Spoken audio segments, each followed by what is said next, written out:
হালাল ট্যুরিজম এবং বাংলাদেশের ঘুরে দাঁড়াবার সম্ভাবনা কেমন হবে যদি আমি আপনাকে বলি আপনার পরবর্তী ছুটি এমন এক জায়গায় কাটানো যেতে পারে যেখানে ইসলামের সমস্ত বিধিবিধান মেনে চলা হয়, যেখানে আপনার চারপাশে সবকিছু হালাল, সমস্ত সুবিধা ধর্মীয় শিষ্টাচার মেনে চলছে এবং আপনি সম্পূর্ণ শান্তিতে ছুটি কাটাচ্ছেন। এটি কি আপনার জন্য একটি স্বপ্নের মতো মনে হচ্ছে? তাহলে প্রস্তুত হন, কারণ আজকের ভিডিওতে আমরা জানাবো কিভাবে হালাল ট্যুরিজম বিশ্বব্যাপী ভ্রমণের নতুন রূপ তৈরি করেছে এবং বাংলাদেশও এই মঞ্চে নিজেদের অবস্থান তৈরি করতে পারে।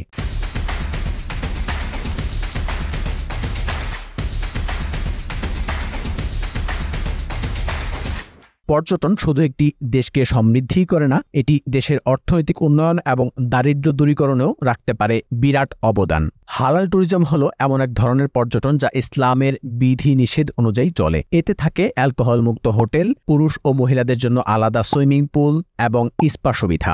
মালয়েশিয়া, তুরস্ক সহ বিভিন্ন দেশ এই ধরনের গন্তব্য তৈরি করে মুসলিম পর্যটকদের আকর্ষণ করছে। হালাল ট্যুরিজমের উত্থান। মুসলিম পর্যটকদের জন্য হালাল ট্যুরিজম ধারণাটি কেবল জন্মই নেয়নি, বরং ক্রমেই জনপ্রিয়তা পাচ্ছে। হালাল ট্যুরিজমের যাত্রা শুরু হয়েছে ৯ বা ১১ পর থেকে। তুরস্ক, সৌদি আরব, মিশর এবং মালয়েশিয়া প্রথম দিকে এই উদ্যোগে নেতৃত্ব দিয়েছিল। এরপর ধীরে ধীরে এর ধারণাটি বিশ্বের অন্যান্য দেশেও ছড়িয়ে পড়েছে। মালয়েশিয়া, থাইল্যান্ড ইতিমধ্যে হালাল ট্যুরিজমের কেন্দ্র হয়ে উঠেছে। ২০২৬ সালের মধ্যে এই বাজারের আয়তন হবে প্রায় $৩০০ বিলিয়ন।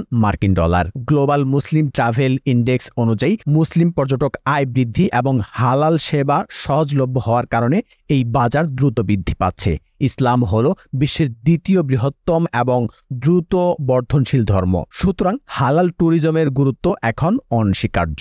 হালাল ট্যুরিজমের শর্তাবলী এবং এর প্রচলন। হালাল ট্যুরিজমের প্রধান শর্তাবলী কি? সহজলভ্য হালাল খাবার, সালাত বা নামাজের জায়গা, পানি বান্ধব টয়লেট, রমজান সেবা এবং হোটেলের কক্ষগুলোতে কিবলা নির্দেশিকা। এগুলো ছাড়া হালাল ট্যুরিজমের কথা ভাবাই যায় না। এখন শুধু মুসলিম দেশগুলোই নয়, Japan, Singapore, Thailand, Sri Lanka, France, England, অস্ট্রেলিয়ার মতো দেশগুলো হালাল ট্যুরিজম নিয়ে কাজ করছে। হালাল ট্যুরিজমের সম্ভাবনা। ২০০৭ সালে লন্ডনের ওয়ার্ল্ড ট্রাভেল মার্কেটে প্রকাশিত একটি প্রতিবেদনে বলা হয়েছিল যে মধ্যপ্রাচ্যের হালাল ট্যুরিজমের ব্যাপক সম্ভাবনা রয়েছে। এই প্রতিবেদনে হালাল স্টার্টআপ এয়ারলাইন্সের বাজারের কথাও বলা হয়েছে। ২০১৪ সালে বিশ্বজুড়ে মুসলমানরা ভ্রমণে $১৪২ বিলিয়ন ব্যয় করেছে, যা চীনা ও মার্কিন পর্যটকদের পরেই তৃতীয় স্থানে। মুসলিম ভ্রমণের ব্যয় বিশ্ব ভ্রমণ ব্যয়ের 11% পৌঁছেছে। হালাল ট্যুরিজম শুধু হোটেলই সীমাবদ্ধ নয়, এখানে এমন বিমানও পাওয়া যায় যেখানে অ্যালকোহল ও শূকরের মাংস ব্যবহার করা হয় না। বিমান যাত্রায় প্রার্থনার জন্য ঘোষণা এবং ধর্মীয় অনুষ্ঠানও অন্তর্ভুক্ত থাকে। গ্লোবাল মুসলিম ট্রাভেল ইন্ডেক্স ২০১৭ অনুযায়ী মুসলিম ভ্রমণকারীদের গ্লোবাল জিডিপিতে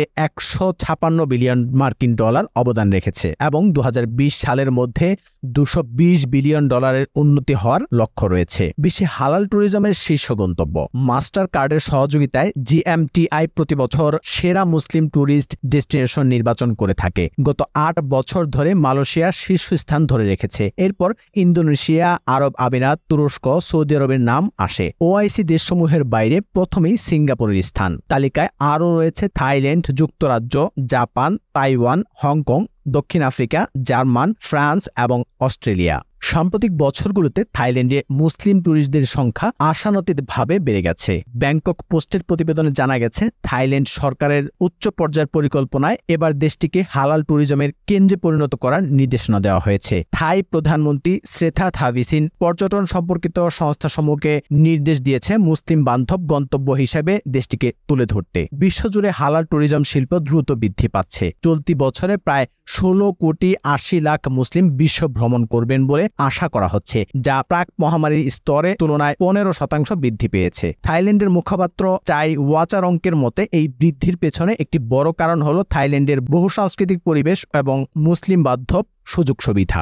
বাংলাদেশের সম্ভাবনা। এখন কথা হলো বাংলাদেশে হালাল ট্যুরিজম কেন সামনে আসছে না? বিশ্বের বিভিন্ন দেশ হালাল ট্যুরিজমকে কাজে লাগিয়ে লক্ষ লক্ষ ডলার আয় করছে, কিন্তু আমরা বাংলাদেশে হালাল ট্যুরিজমের বিশাল সম্ভাবনা রয়েছে। এক গবেষণায় বলা হয়েছে বাংলাদেশ হালাল ট্যুরিজমের সম্ভাবনার তালিকায় ৪র্থ স্থানে রয়েছে, কিন্তু আমরা এই সুযোগকে কাজে লাগাতে পারিনি। আমাদের দেশের ৮৯% মানুষ মুসলিম, তারপরও হালাল ট্যুরিজমে বিনিয়োগের অভাব। ৮৯%-এরও বেশি মুসলিম অধ্যুষিত এই দেশে হালাল ট্যুরিজম বিকাশের সম্ভাবনা অপরিসীম।